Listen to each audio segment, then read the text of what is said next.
मित्रांनो तुम्ही आता बघितलं माळी बाबांनी कसं जिवंत केलं ॲरीला आणि चमत्कार घडवला. तर आमच्या सोबत इथे संचालक तन्मय महागडे आणि संचालक सार्थक सोनवणे सोबत अजून 3 जण आलेलो. तर त्या 3 जणांचं आपण मत काय आहे ते आपण समजून घेऊया.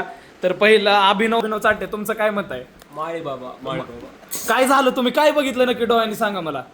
सार्थकला विचार तुम्ही, माझे डोळे बंद झाले माळी बाबाला पाहून. हो, माळी बाबांकडे आपण शेवटी येऊया. अरे नागडे. तर संचालक सार्थक सोनवणे काय बघितलं तुम्ही सांगा आम्हाला, नक्की काय बघितलं सर? हे थांब एक सेकंड. एवढा प्रकाश झाला मला काही दिसलं सेम सेम. अहो पण काय झालं, तुम्ही थोडं तरी शब्दात मांडा आम्हाला, तुम्ही संचालक आहे. खाली बस. हे बघ, मी रूम मध्ये आलो तेव्हा एकदम अंधार होता सगळीकडे. हा आर्य, मला वाटलं काय झालं आर्यला. सगळ्यात पहिले माळी बाबा रूम मध्ये आले, हा एकदम अंधार होता, काहीच दिसत नव्हतं. हा अचानक एकदम असा काय झालं माहिती नाही, बाबू. एकदम मोठा फ्लॅश आला. बर. अचानक आर्य उठून बसला आणि हे आत्ता जसं दिसतंय हे बघा. हे आत्ता जसं दिसतंय ना हे तसं नव्हतं. ते नागड होतं काय? आणि कोठ्यावर रेड पडला का मला विषय. माळी बाबाने याला जिवंत केलं.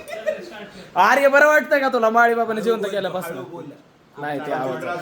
हा, माळी बाबामुळे मला एक नवीन जिंदगी मिळाली. माळी बाबा की जय माळी बाबा की जय माळी. बर ते सगळं जाऊ द्या, तुम्ही रूम मध्ये आला ही कपडे काढून का कोटा आहे काही प्लीज. हो माळी बाबा, तुम्हाला काही टिप्पणी करायची तुमच्या चमत्काराबद्दल काही? पहिला चमत्कार करून बघा माळी बाबा किती वर्त माणूस आहे, म्हणले हे आमच्यासाठी रोजच आहे.